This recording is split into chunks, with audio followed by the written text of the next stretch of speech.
Thanks, Adam. Thanks. So happy to have a good group here. So I'm kind of double teamed here with mics. How's the sound? We have a mic for recording, and what I'm going to do is Sunshine offered to count when we do some kind of Q&A. So I want to make today a little bit interactive. We're here to talk about several topics, and I'm not Paul Holden. So if any of you saw the agenda for Moss Adams, Paul Holden presenting, he contacted me kind of at the 11th hour and asked if I would present on this topic.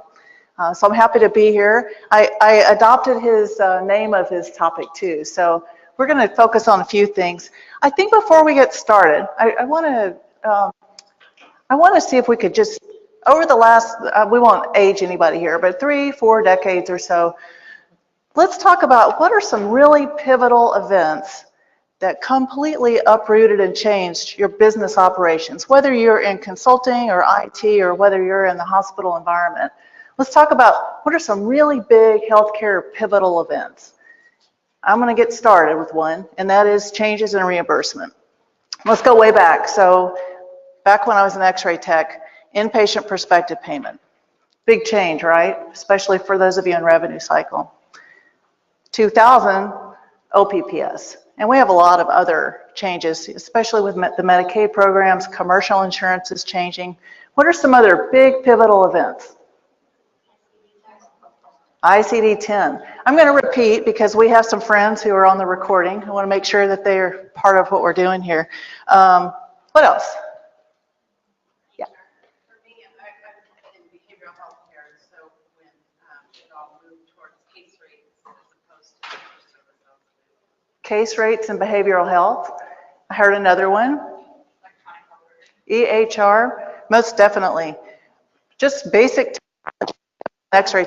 I just think about the old CT scanner that we used to have to use, and they had to give patients Valium because they moved too much.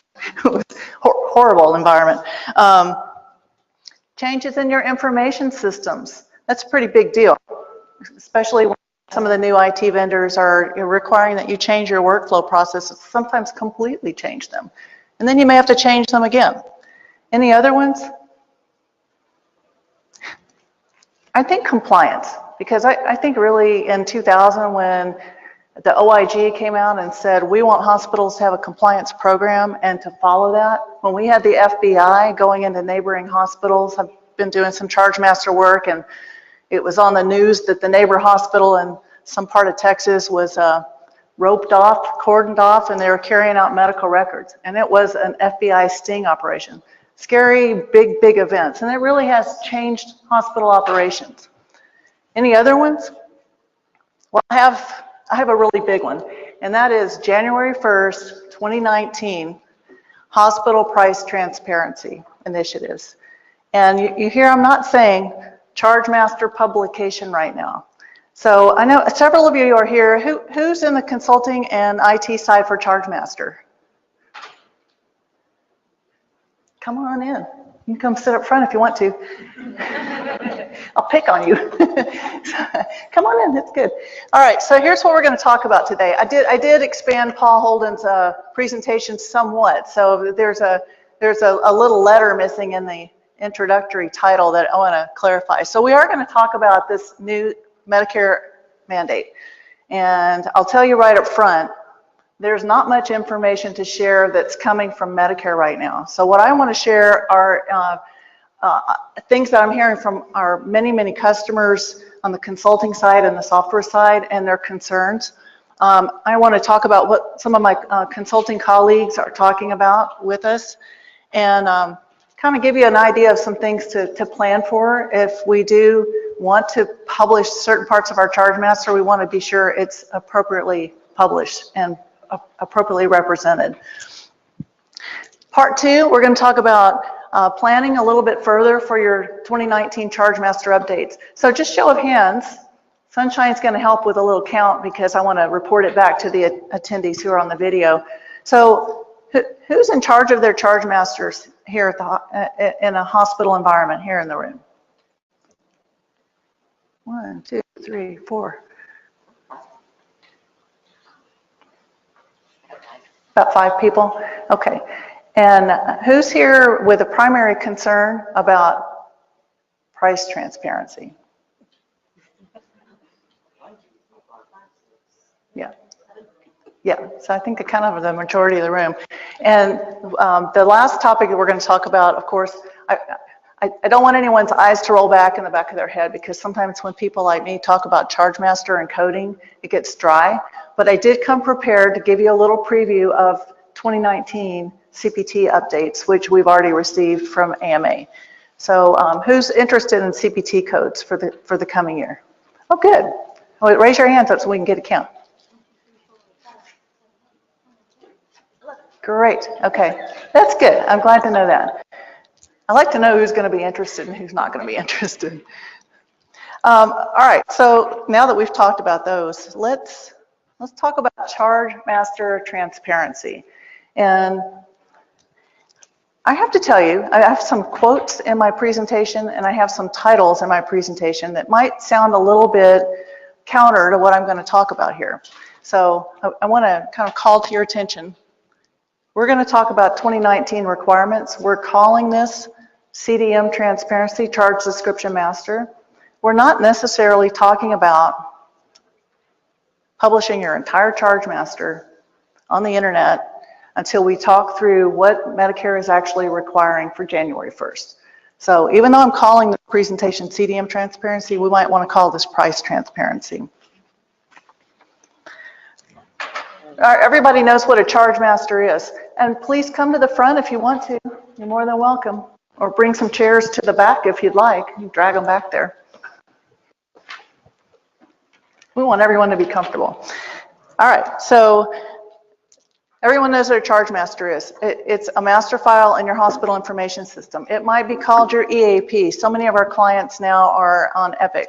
It might be coming from a report that might be just called a bill item audit report if you're on Cerner. It might be called your SIM or your FIM file if you're on some of the other applications. So we have varied names for the Charge Master file, but it's that repository of the items that you provide and the services you provide at your organization. That repository does have prices, and I want to talk about the nuances of pricing because I'm really concerned, seriously concerned, about our hospitals releasing information that might be misleading to their patient population. I don't want to see them release information that might get out in the press and be incorrect information. So we want to be really cautious as we go through this. So I've put together a lot of things to think about with all this. Let's also talk about what Medicare, here's, I want to go over what's Medicare told us so far. So I have some quotes. What my colleagues and their customers, because we have consultants who we work with as well as hospitals we work with, who's asking questions and what are they asking?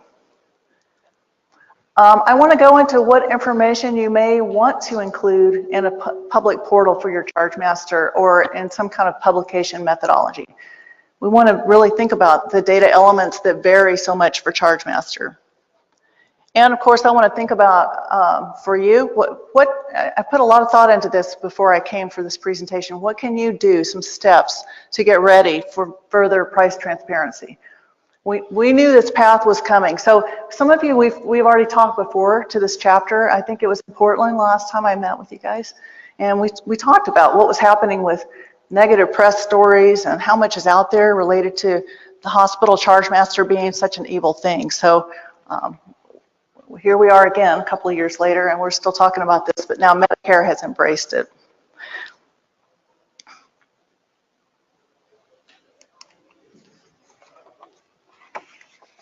Okay, so here's a really horrible quote. If you just read this, this is Medicare. This is from the final rule. And what is this saying?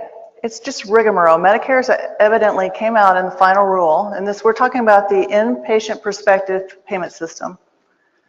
Final rule, which is part of the Federal Register.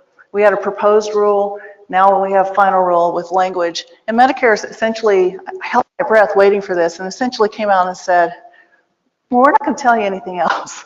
So now we need to backtrack and talk about this. We don't believe that there's a need to update our guidelines beyond the updated guidelines we already announced, except we're going to make it effective January instead of October 1st. This is the part we're going to talk about transparency, and I want to piece through some of these guidelines from Medicare, the few guidelines that they've given us, because honestly, I really don't think this is enough. If anyone's taking notes, if you want to look at back through the Federal Register, Section 10 is where this inpatient final rules section is. The title for this Section 10 is, get ready, it's long. Requirements for hospitals to make public a list of their standard charges via the internet. So that's the title. And if anyone wants the final rule, just let me know and I'll send it to you. So essentially, they've told us, we're not going to tell you anything more. So we needed to piece back and look at what was in the proposed rule. And we also need to look back at what was in the Affordable Care Act. So there was law passed that required disclosure of your hospital prices that had little to do with Medicare. This was from the Affordable Care Act some time back. So is no news good news? It's not bad. I think it's getting a little bit of time to sort of clean house, get our ducks in a row, which is a good analogy for Oregon hospitals. Let's figure out what is going to be public, even if it's a limited amount of data. You know, I did have some concerns. So when I looked through a number of press releases, HFMA had I had an article, and I don't know, Evan, did my article get put out there on the website too? Yeah, it's out on the site, and then we'll make sure that if anybody wants it directly as well. Okay, so I did a little article. I think if any of you want to read it, please do. It's on this transparency measure. And I tried to include a lot of quotes. I tried to include some of the specific input from the industry. I think my biggest concern is we have a kind of a critical environment and the critical of hospitals. And I think that's what worries me when I read the press releases. So for example, Health and Human Services Secretary Alex Cesar, he had a press release that talked about the inpatient final rule when it was released. This gets a little dry, but this proposal, he says, takes important steps towards a system that puts patients in charge of their care. That's all good, we like that. It's allowing them to receive quality and price information needed to drive competition. I don't know, is that why we really need the transparency and that we need that from Medicare? And increase value. They're also soliciting feedback on this is important. They're asking for feedback from public comment period for further bold actions to disrupt the existing system. I think that makes me uncomfortable. So we don't need disruption, but evidently the Health and Human Services Director thinks so. And you know, there were some other quotes that were kind of interesting too. There's a company, I don't know if you guys know about this one, it's Catalyst for Payment Reform. You know them? Catalyst for Payment Reform is really against hospital pricing, and they've been pretty negative. So this Susan DeBlanco, she's just saying this is just a baby step. Posting charges will get hospitals used to a level of scrutiny you've never had before. I don't know, that seems a little negative too. And you know, kind of to counter that, Richard Gundling for HFMA, he had said, which is what we all think. He said this whole talking about the releasing the charge master prices aren't useful. It's really the out-of-pocket patient responsibility that's important, and we all know that. So let's do a little quiz. I wanted to ask this quiz earlier, poll question. How many of you, just one, if you're at two of you at one hospital, just one of you, raise your hand. How many hospitals are represented or health systems are represented in here right now? One. Sunshine's my counter here. How many? 6? Okay, we're gonna make sure the attendees know. So we have a big room full of people, and we have about 6 healthcare systems or hospitals represented. So do any of you who are the 6, does anyone raise your hand? Do you publish your charge master today? on a web portal or on some kind of a public access website? I see 0 on that one. That's what I'm hearing from our customers. I've talked to about 24 hospitals in the last couple of weeks, just trying to hear from them what they're planning to do with this guideline. There's a lot of confusion, so I've put together my kind of hot list of questions. Some of them are questions that there is no answer to, but I thought I would get those kind of put together for all of you so you can kind of hear what the level of confusion is. There is another quote here, right in front of you. So there's some key words in this quote. This is from the language that CMS has published, and it's saying that the list of standard charges be made available to the public via the internet in a machine-readable format, and the hospitals update this information at least annually or more often as appropriate. We're all working with this right here. This isn't very much. So I want to talk a little bit about what some of my customers and clients are asking about. Who's an IT person in here? Who used to be an IT person? So my business partner who does product development told me, and I looked up machine readable because what does that really mean? He said that's an antiquated term. So we don't really even have any good definition for what machine readable. Is that a PDF file? Is that an XLS file? I have some consulting friends, and by the way, I do want to say there is a presentation on this with some of my colleagues with Panacea Healthcare, and it's a free HFMA if you're members, which all of you probably are. It's at the end of the month. So you can listen to some other people's opinions on this. They'll probably go much deeper into strategic pricing and some of their ideas about being defensible with your charges. So pulling this apart, there's a lot of words here that I want to talk about because I want to talk about what my customers are asking about some of these terms, especially standard charges via the internet, a list. So we'll go into some of that in a second.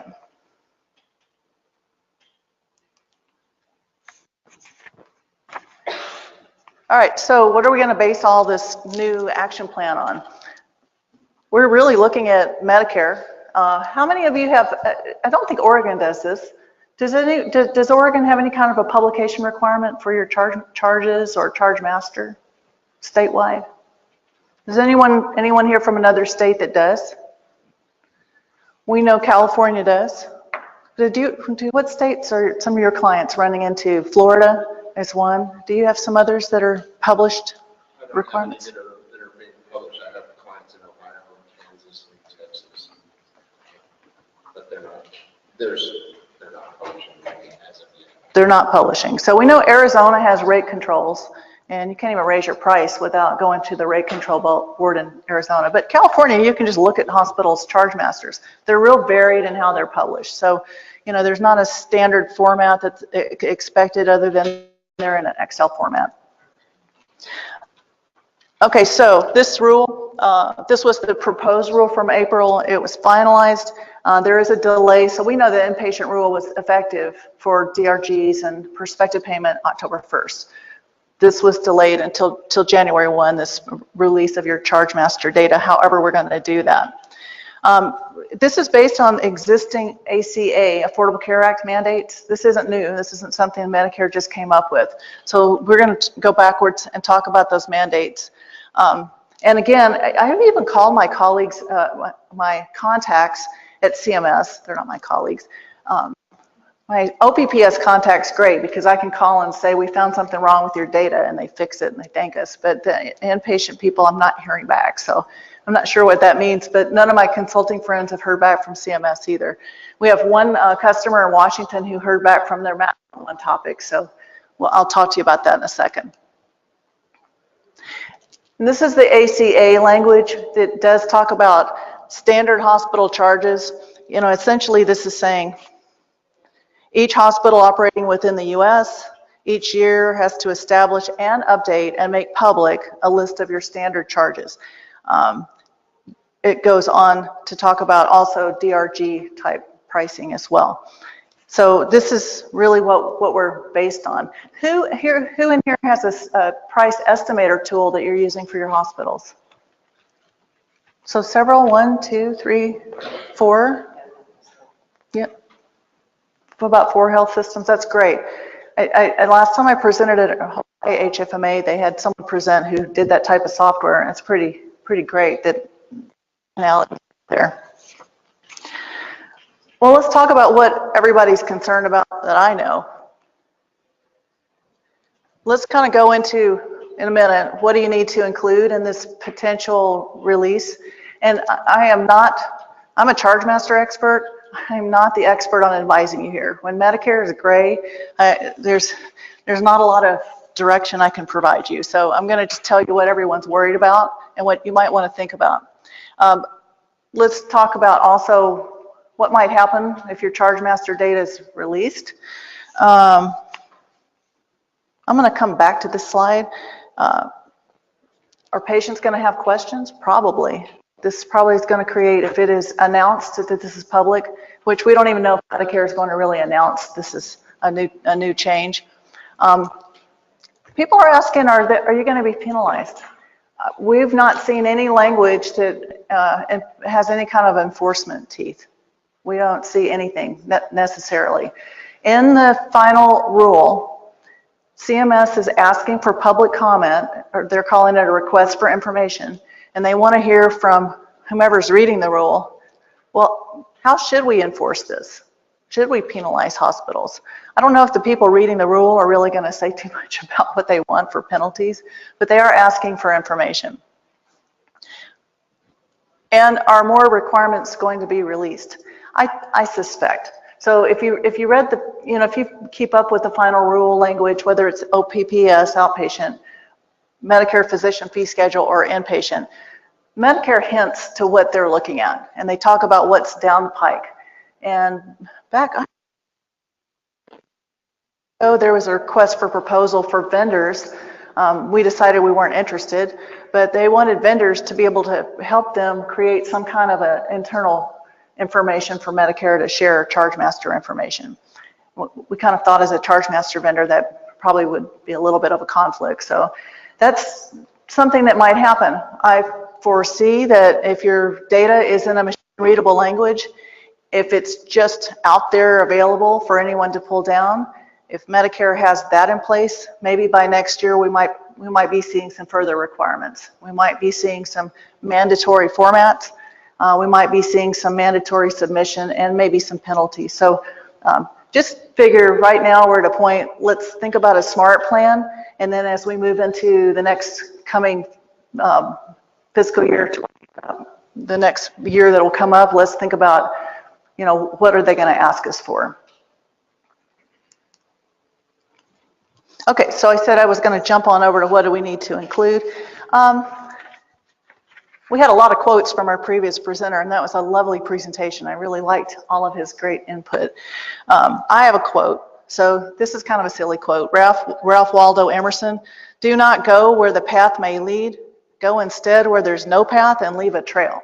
And I kind of like this one because, quite honestly, we're in a gray area here. This is similar, those of you in charge masters, similar to billable supplies.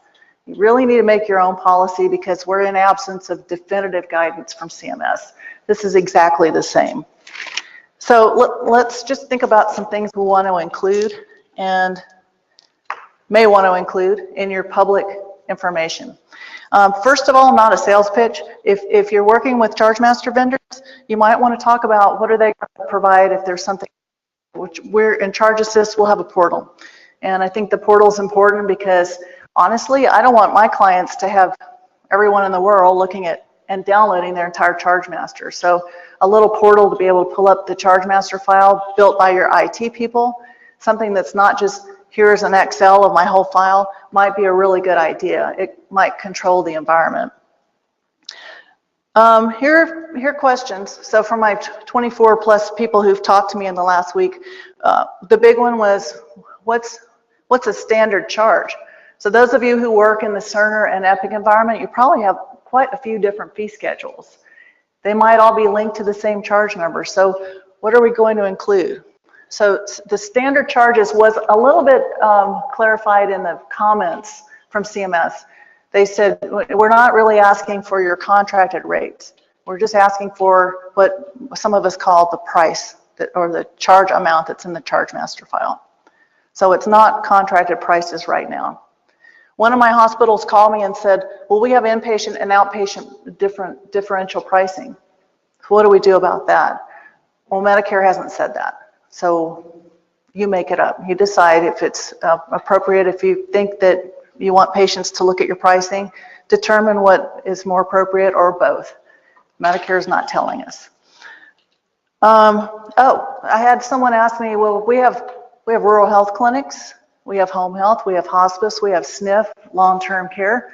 We have physicians in our charge master. Do we have to publish that?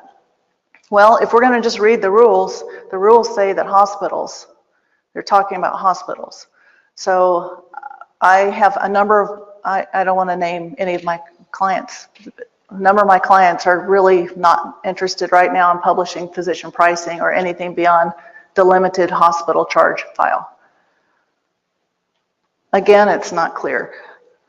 Let's think about data elements. So think about your charge master file. And those of you in a Cerner environment, whether you're Community Connect or whether you're or Community Works or whether you're in an Epic environment, you may have a real different layout than somebody who's on Meditech or CPSI. What data elements? So description. I think that's good. You could have a charge description. Do you want to have your department information? Is there anything that differentiates a service by department that might be helpful to the shopper or not helpful? So you kind of want to think about, is it going to help the patient, and is it going to be information you really don't want to have out there in the public eye right now? So a lot of my hospitals are going to put department or cost center name.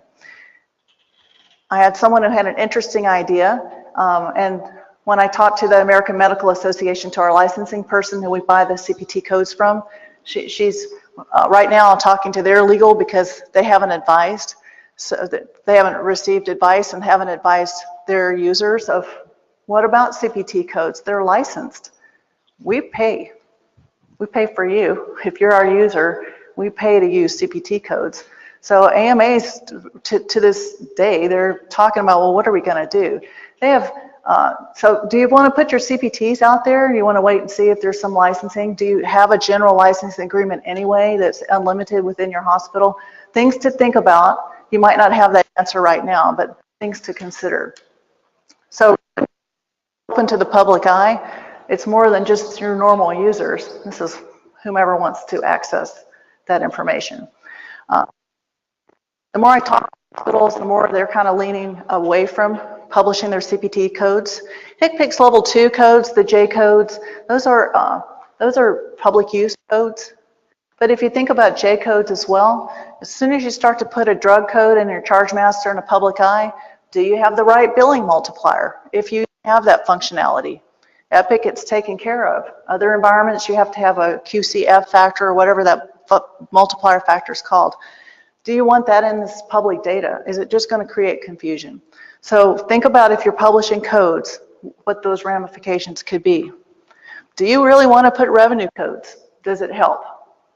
If you're not going to include physician versus hospital, then does that really matter? I don't think so. I don't think the shopper cares about a revenue code. So you have these data elements in your own internal charge master maintenance tools. They're important. But for the public view, I don't think you need those. Price, we talked about that one. Description, maybe cost center. I'm keeping it pretty simple.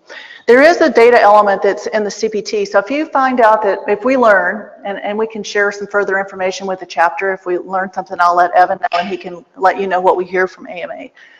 So if we learn that AMA is fine with this because it's the general public and they're going to loosen their hold on this proprietary data that they charge us for, they do have a consumer description. It's not bad. And it's not the description that would fit in your charge master, but it is a description that's maybe different from what you have. So think about if that's something that you already license internally, if the consumer description might be something you'd prefer rather than your charge description. It's just, if you're looking for something for patients to look up, that might be something that's a little easier for the patient to understand. I'm not going to go any further into data elements other than 2 more points. AMA has descriptions called medium descriptions that they license and short descriptions they license. So if any of you have been reading transmittals and you're trying to work through the integrated outpatient code editor and you're reading the OCE updates every quarter and you see these little short descriptions that don't make any sense sometimes, or they're truncated, you don't have all the information. Those are usually the short descriptors. If you upload all the short descriptors into your charge master, no one like me could audit because they're so abbreviated. So don't get fooled into thinking that short descriptions are really that great for this public view. I think it would just create confusion. There's certain fields that aren't in there that you need.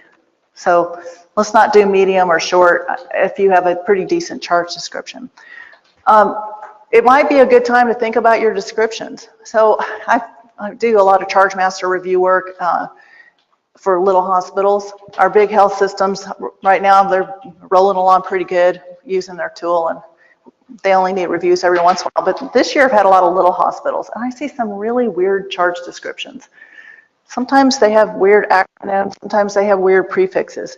If that's going to be in the public eye and get in the way of this view, it might be time for a little cleanup. So a little cleanup project, that's an internal thing you can do. I have an article if anyone wants that. I know last time I presented, a lot of you picked up some articles from me, so some good information on charge description clarifications. The structure of your charge master, here's some things that you might want to think about whether you want to include or not. Statistical charges. All of you have them. Most of you hate those. Do you want statistical charges in your charge master for public view? Probably not. It'd probably be a red flag if Sally finds out that you're not a DME provider and she sees that there's a crutches charge in your ER, even though it's zero priced and statistical only, then you look like you're doing something wrong. So we want to eliminate anything that's statistical out of there. It just is a red flag. It could be a red flag for the consultant that wants to get your business and is looking through your file too. So take those things out. Time charges. Is it going to be helpful to put timed OR charge prices in this public view? You just decide that. I don't think it helps the patient price shop whatsoever. I do think it's time now for hospitals to think about some kind of a document, and I'm going to try to craft something. I have a lot to do before the end of the year, but I'm going to try to put together some introductory kind of language, and I'm happy to share it with all of you on just what to say to your patients. I think having them understand that your charge master has a certain structure, their price might vary based on the level of care they provide and the acuity. There's a lot to think about. That's even true for emergency department. So other things to think about with the price comparisons. The patient needs to understand that you as a hospital might not charge the same structure as your neighboring competitors. So ER is a great example. I was at a little hospital not too long ago. They had just their 5 levels for ER. They didn't even have critical care, which they didn't know about critical care, but they just had 5 levels of ER. The outside coding company did that for them, charged. I said, where are your procedures? And they said, we don't charge procedures, the doctors do. So if you're comparing them to the neighboring hospital that was 30 miles away, then I know they're critical access and they're not paid based on OPPS, but they have a different structure. So those are things to think about. You know, your patients might need to be better informed if they're shopping. You might look like your visit levels are much higher if you charge in that manner.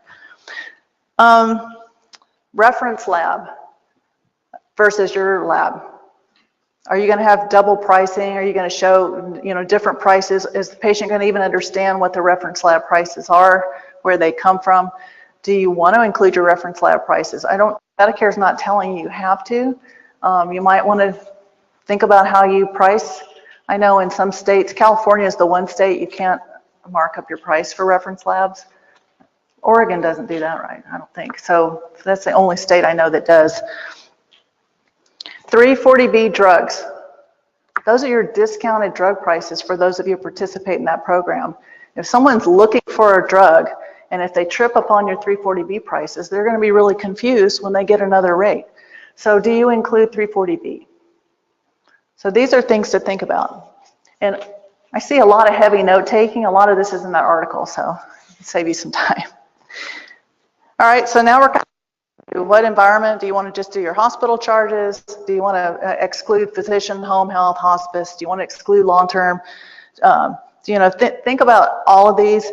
And I think with that type of a list to go in with your team, I think that's going to give you a lot more to work on as a group. And I don't think any of this is deceptive. I think this is just us controlling the path. And we do want to have a pathway that we think is fair and honest to the public, and in keeping with the theme of Medicare's intent, which is to try to make pricing more rational. Okay, so just to kind of get ready and prepare, here's some things to think about. I always say this, work group. You have to have a work group. You really do need to get your charge master or revenue cycle team and your CFO or leadership to understand what's happening here. I think in a minute I'm going to say this, but I'll jump ahead. I think leadership and the board have to know what's happening. They don't want to be caught off guard by some news story by the local press. So let's make sure the board and your leadership know what's happening too. The second bullet point, confirm your charge master is accurate. This is kind of a very big thing for a global term, and it's kind of saying almost too much. Let's talk about what confirming is accurate means. Just make sure you know what the right fields are that you want to publish.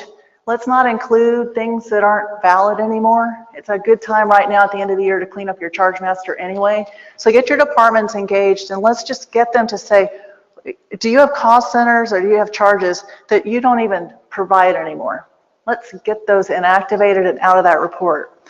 I don't know how many of you might have challenges with just extracts of your charge master data, but I know some hospitals do. They have a really hard time.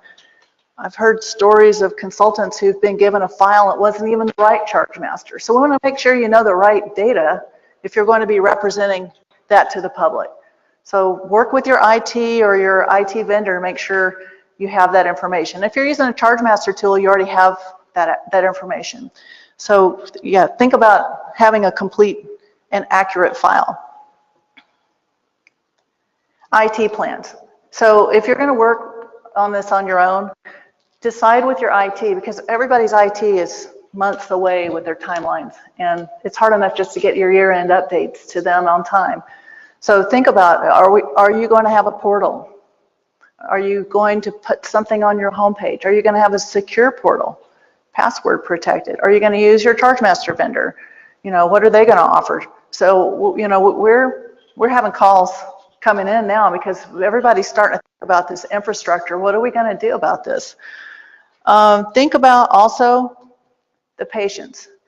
We really don't want to be defensive about our pricing, but some hospitals have really excessive prices, and I think it's time, and we're going to talk about this in a second, it's time to go ahead and take a hard look at prices and see, well, where are we really out of line with cost?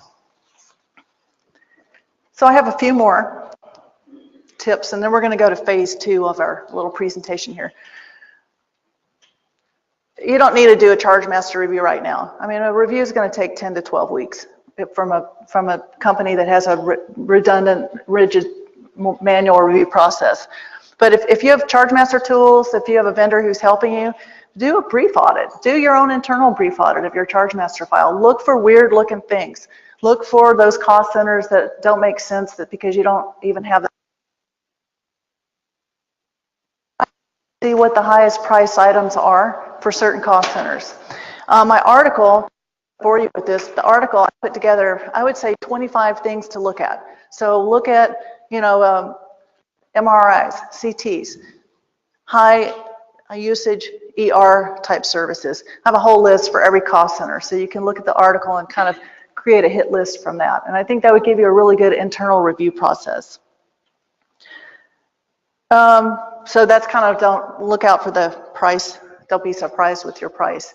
If you know cost, and if you know what your markups are, And if you can pull that together and just find out how much you vary, because many hospitals have had across-the-board increases. As much as you hate doing it, a lot of hospitals have done across the board.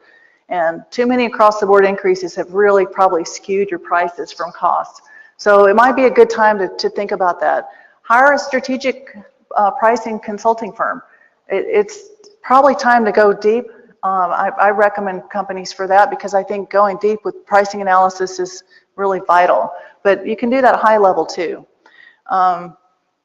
We talked about charge descriptions. I've got the article if anybody wants to see that one on just some nuances of that.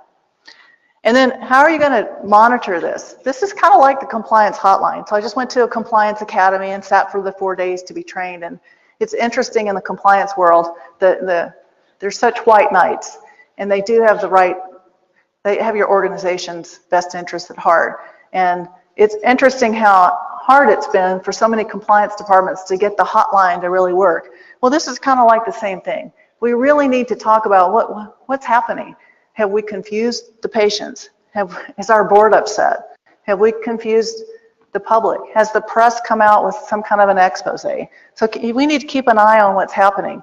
Is your charge master data confusing more and more patients? Do we need more information?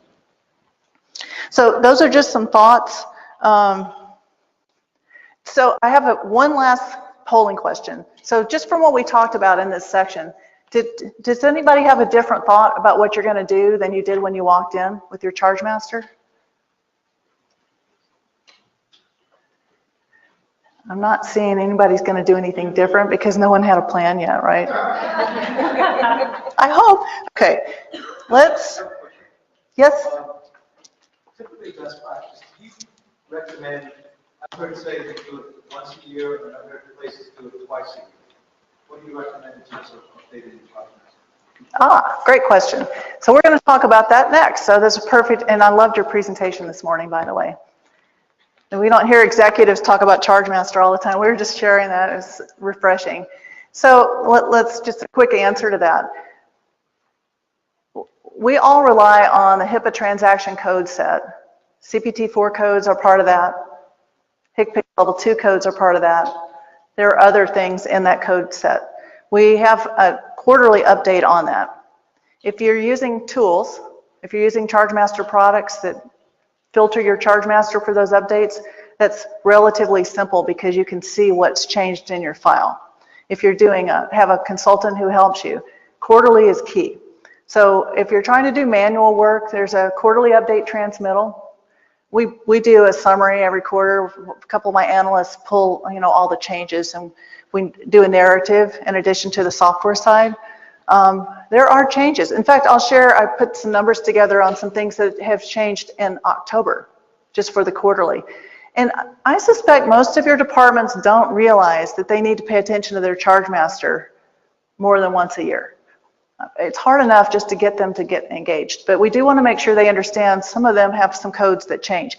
When I talk about the CPT updates here in a little bit, I'm going to talk about some of the things that change mid-year also.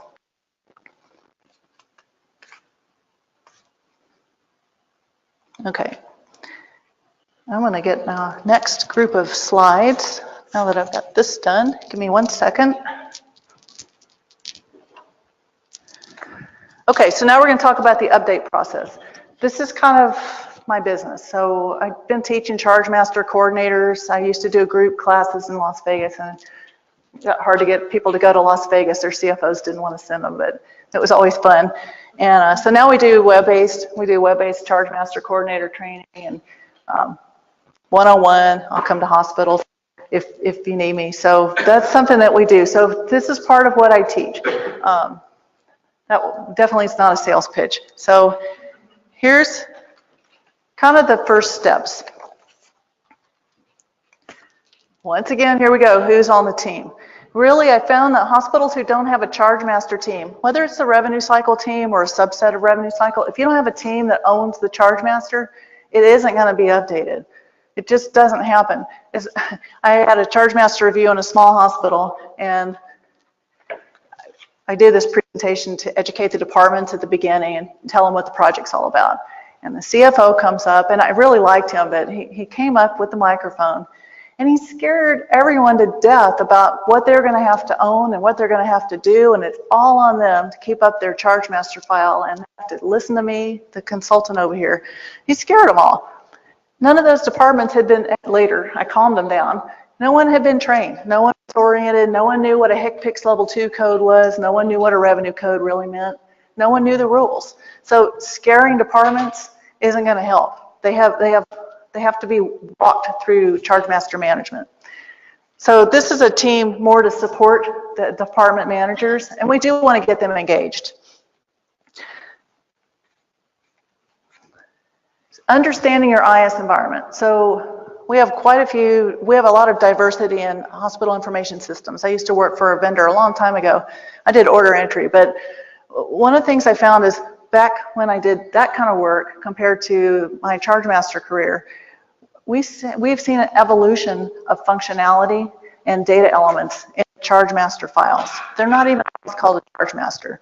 So if your team and your managers don't understand the charge master, you're not going to be able to keep it up well. I was at a little hospital in Utah a couple of weeks ago, and it was actually kind of fun because the departments wanted to learn process, right? I'm into the process flow. I said, let's talk about what happens when you provide your services and when you capture charges. They just knew their environment. They knew the lab system, the imaging system, they knew their applications, and they didn't know the charge master. So it was interesting for them, and they all were on board with helping maintain the file, and they knew why we needed their expertise. I'm not a respiratory therapist. I'm not a nurse. I depend on them to explain what those very short descriptions mean in their charge master file. Let's talk about also payment systems.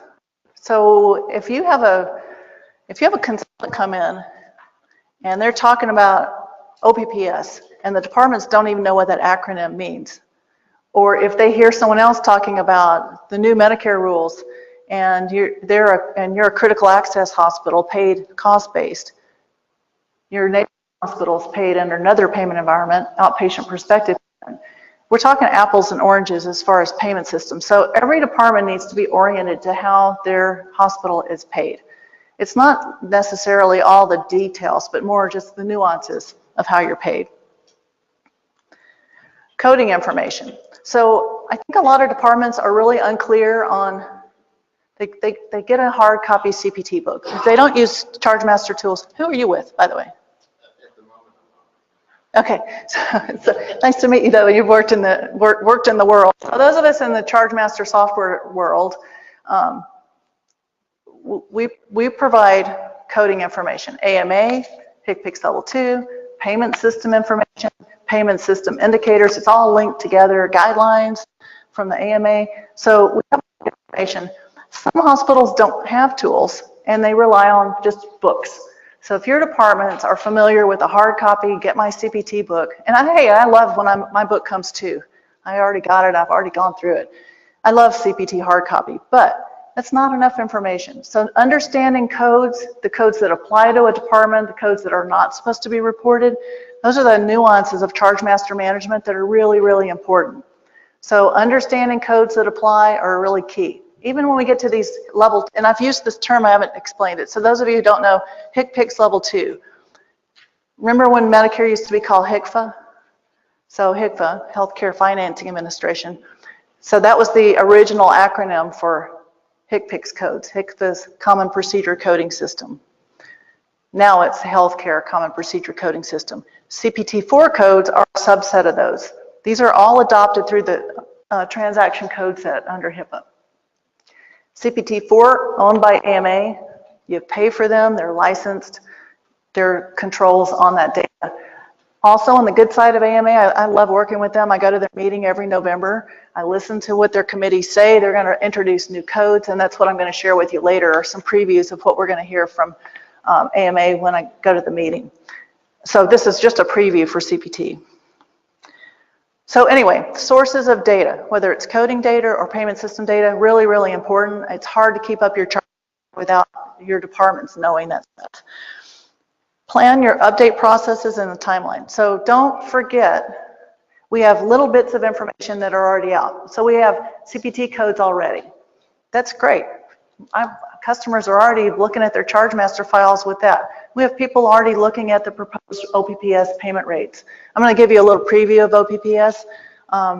It's proposed though, it's not final. So we have probably, what, another couple of weeks, we'll see the final on the physician rule and on the OPPS rule. I hate having my picture taken. I'm always blinking. No. All right, so I think, no offense. I think that what's really important about the OPPS that's going to come out, we're going to have a few big themes. So now that we've talked about kind of the big game plan, I want to tell you maybe OPPS in just a second. And let me do one more slide here. And these are some of the challenges I think you might face. And this is kind of the last part of this before we talk about OPPS. The time that you have. So here we have this new announcement. And this is a January 1st implementation date. So we know that we have to have a plan for this transparency measure to do something by January 1st. If any of you remember the old grace period for your charge master updates, that's gone. We all know that now. So there is no wait around till March to update your charge master. It's January 1st.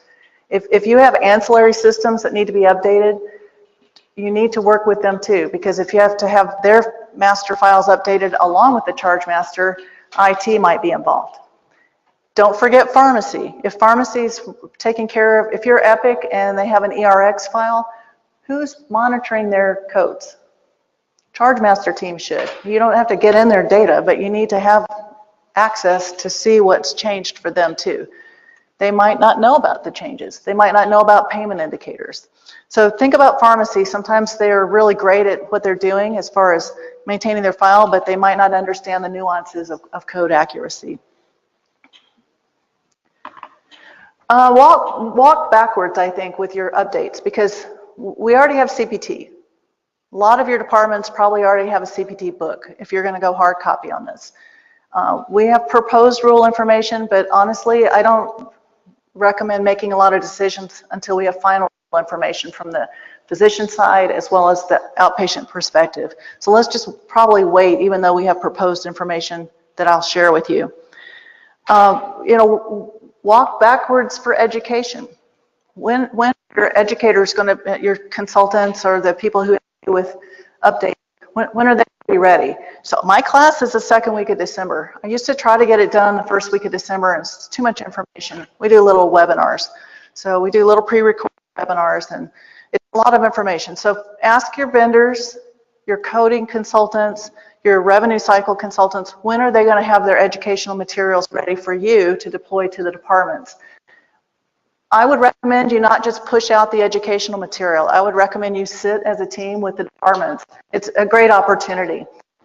In Southern California, and they would have me there every single year, which was lovely. And in December, it was great going down there. I'd show up the first 3 years. Those department managers would not look me in the eye. They were just did not want to talk about charge master. And year after year, we warmed them up. And to this day, they still embrace charge master, and they all on board. Same with the little hospital in Utah I just went to. They were confused at the beginning, and they're on board because they know it's a real small amount of tasks that you're giving them. It's not overwhelming. So that's my work backwards. That's going to be, second week of December for the people I work with. You may have some other educational material that you can obtain earlier. There's some really good webinars. I really like, I don't know if I should, I'm not going to promote different companies, but I really like some of the companies who present just on outpatient prospective payment updates and Medicare physician fee schedule updates. That's their whole world. They advocate to CMS on payment systems. So those are great complementary things to learn too. You might want to think about, are your coders needing to have education that's different from your departments? Because what's hard-coded in the charge master and what's soft-coded are two different worlds. So just think about that too. I said here, collaborate on shared files. I think it's going to be really important to think about, do you have a laboratory system that carries CPT-4 codes along with it? Does the charge master or the EAP and Epic, does it carry CPT codes? Are they synchronized? Do we have to update shared files? Do we have multiple departments that share one particular file? Are all the clinics using one file? Or are you a multi-hospital system and all your hospitals are using the one file? So there's some collaboration that has to happen for year end. If you change your charge master and don't change your charge capture processes, you're going to have problems this year because there's some changes I want to talk about that are really key. And I'm going to check my time and get a drink of water here.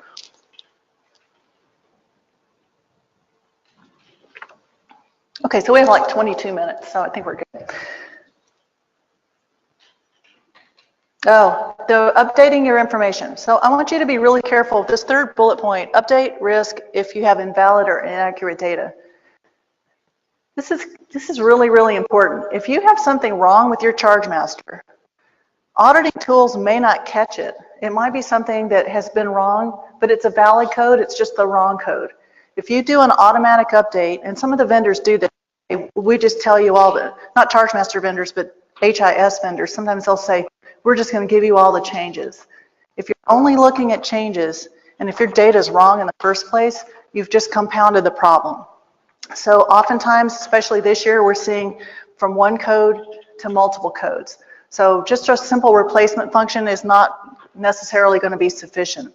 Also, I'm going to give you a preview. Some of these changes to CPT are going to require repricing. So give yourself time for repricing because we don't want to just all of a sudden try to carry forward an old price. Departments are going to get on board with this. I just think you need to coach them correctly. So we don't want uninvolved departments. So I'll move on past. We've already kind of talked about that one. And we talked about this whole thing about delays with IT. So we want to really get your IT department ready to go with the price transparency and the charge master updates. All of this is January 1. So let's kind of get a game plan so they're ready.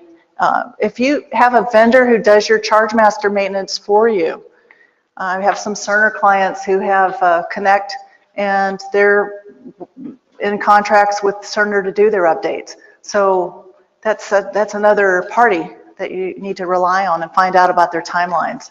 So really, really important. We can't wait around. So this is something that might have to be escalated as far as timelines go. And finally, I think the education. Be careful about too much decentralization with charge master or year-end education. I'll go into hospitals and I really like some of the educational code books that you can buy from companies. The long-term company MedLearn had not Medicare, but MedLearn, that's Panacea now, or now they're on their own. They have great publications, and I know some of the authors. The authors come to the AMA meeting, they learn about interventional radiology or laboratory, and they publish little books. If you decentralize all the education and your departments are counting on that, make sure you reconvene so that you know the salient points of what they need to change in their charge master file. Finally, be careful about who has access to your charge master. And this is one of those basic charge master lecture topics I always bring up. So everybody's heard me before, has heard this, but we want to have controls. Who can access the charge master? It can't be everybody.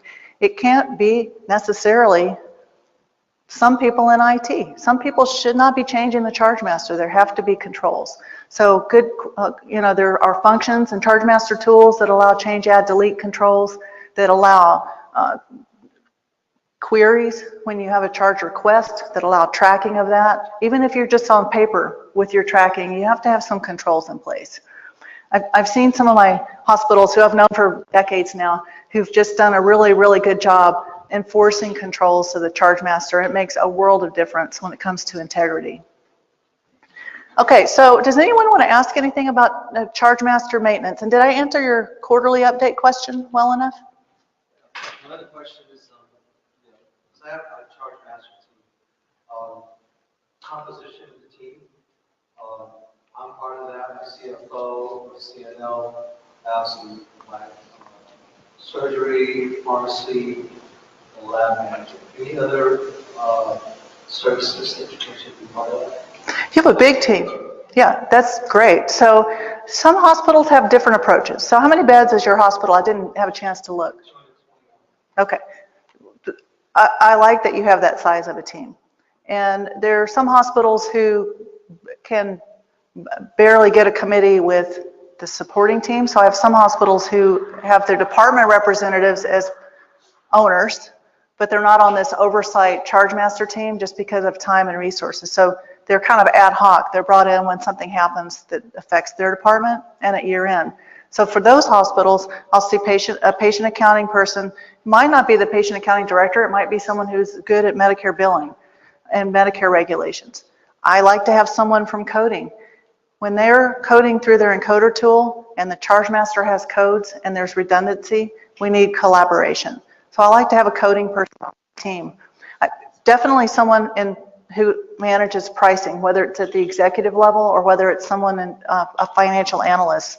I have a health system I'm doing a project with right now, and they're about your size.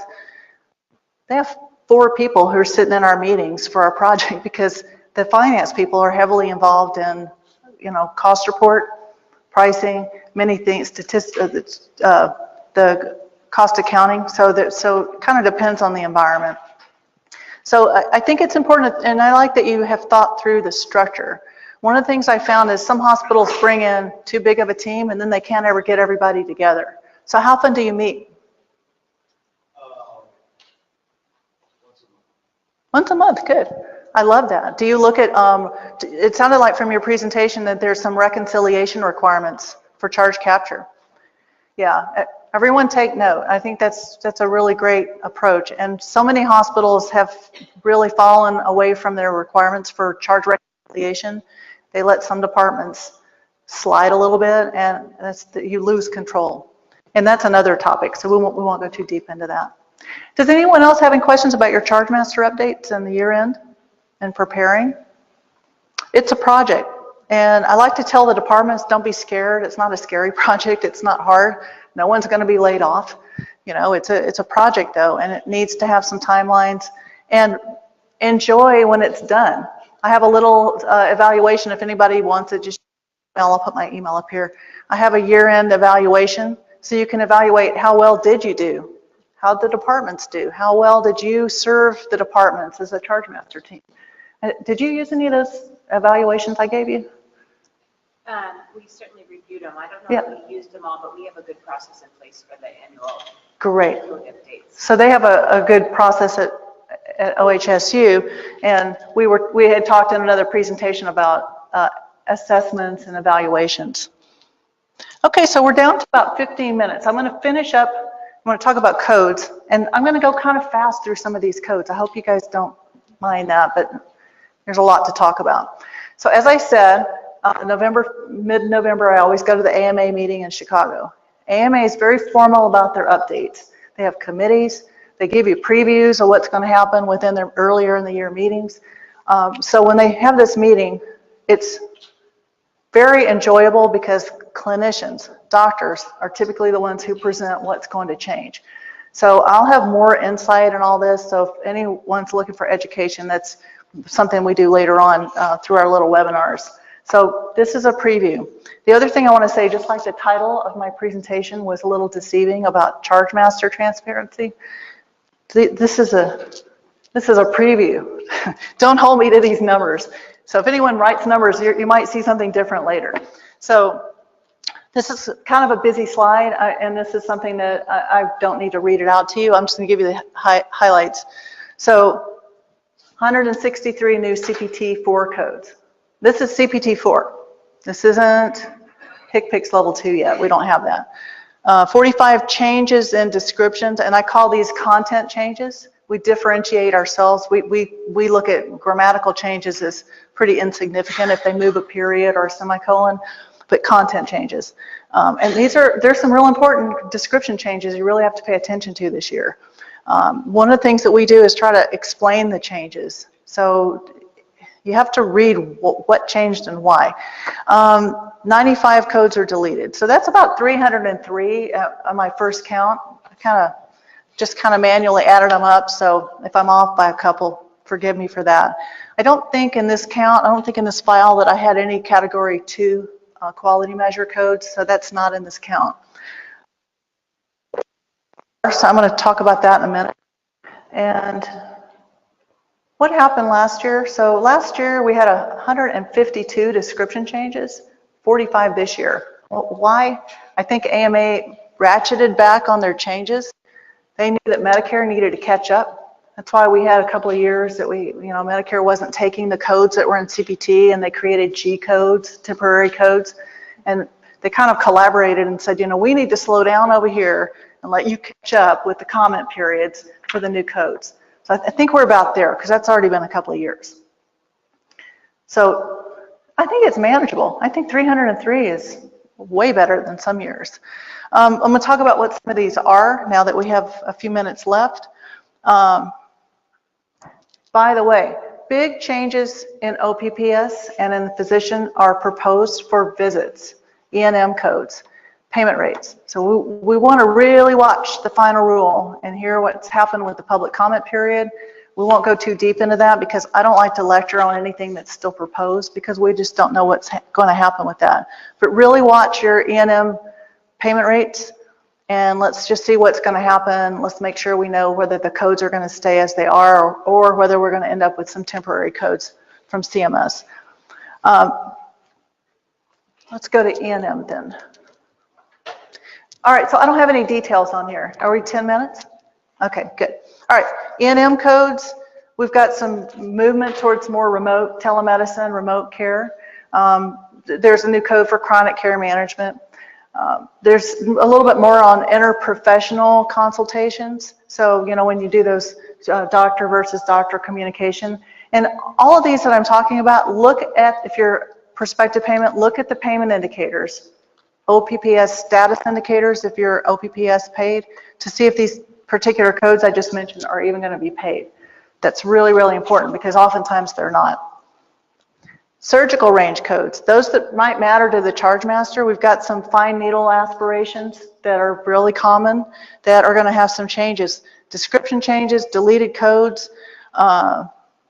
We have skin biopsies that you might see those in your clinics and outpatient areas like ER or outpatient surgery even. A couple of deletes, but 6 new codes, and they're breaking them down by the type of biopsy. So you've got to pay attention to that. To jump ahead, there's a gastrostomy tube replacement, 2 new and 2 deleted, more specificity in the codes. I'm going to skip some that would be coded by your coders. Imaging.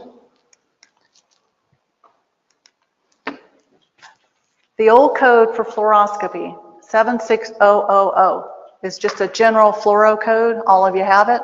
There's another code. It's for over an hour fluoroscopy, and it hasn't been paid but under OPPS, but 76001, that over an hour, is going away. So be ready for that.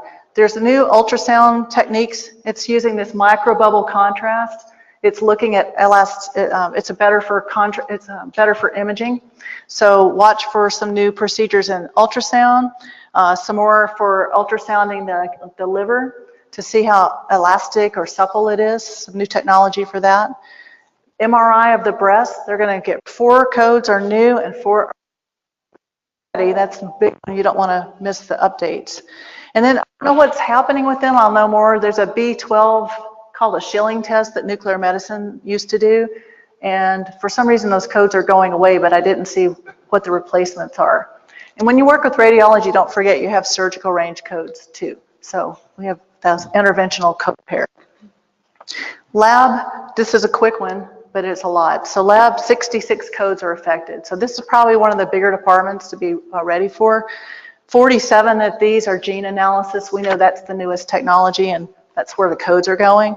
But there's some other ones. There's one that has to do with low LDL cholesterol testing. So all of you are going to have that.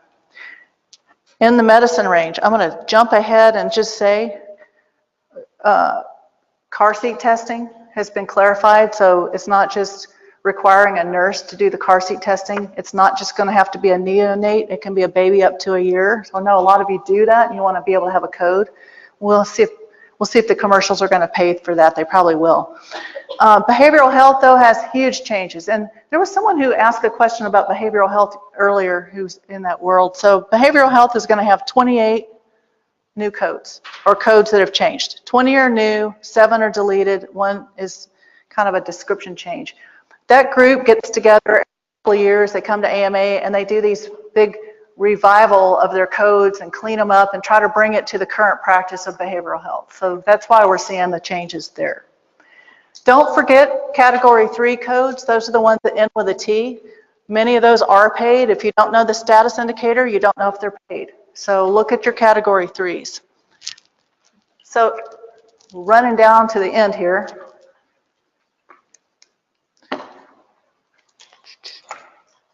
Oh, yeah.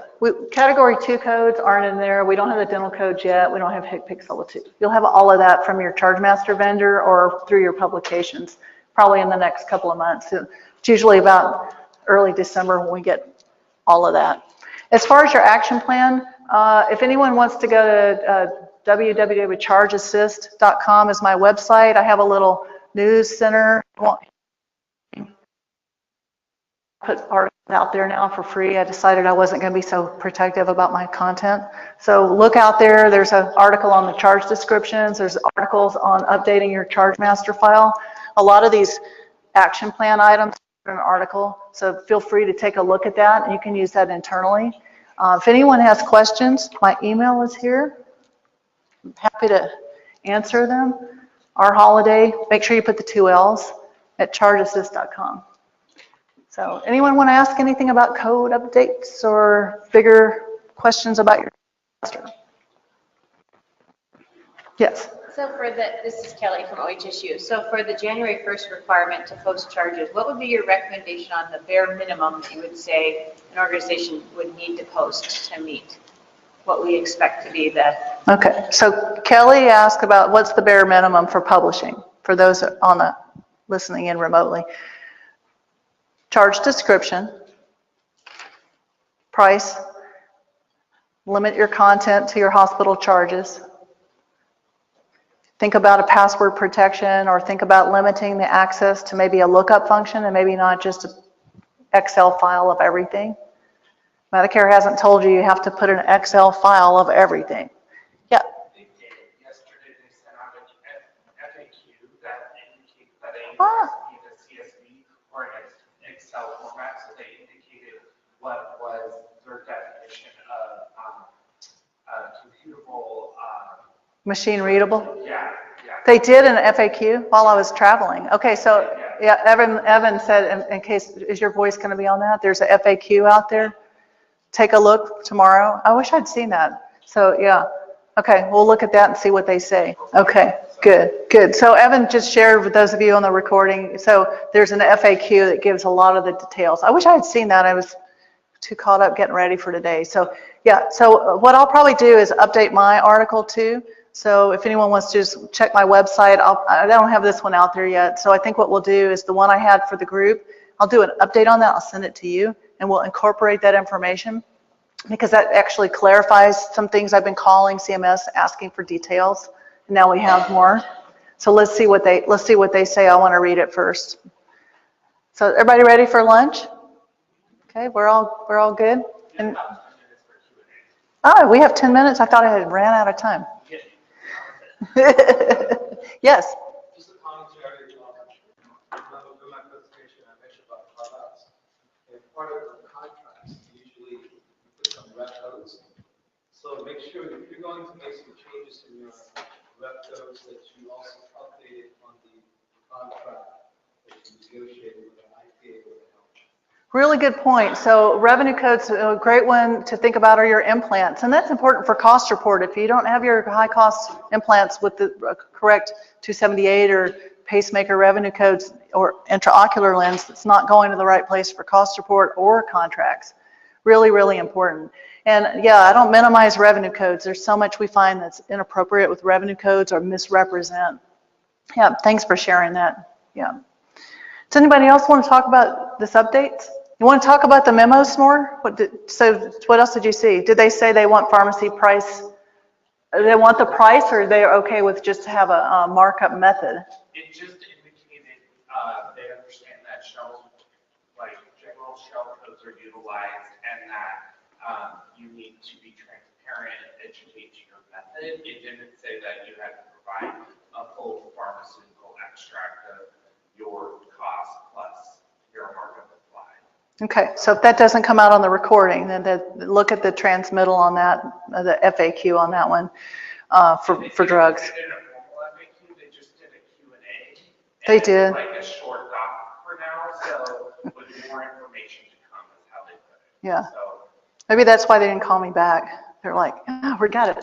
Yeah, so we have to be careful because sometimes I haven't even seen a transmittal on this. So, we're waiting for information, and that's not the normal channel that we see. So, yeah, we want to be really careful about pharmacy because I've seen pharmacy files that actually have AWP as their charge master price because it calculates. So you don't want to have that out there in the public eye and have them think that's your price. Okay, well, that's good. I'm glad, Evan, that you brought that up. I would have looked real silly if you hadn't said that was out there. Anybody else want to share some thoughts? You okay letting them go? yeah. Thanks, everybody. Appreciate the time.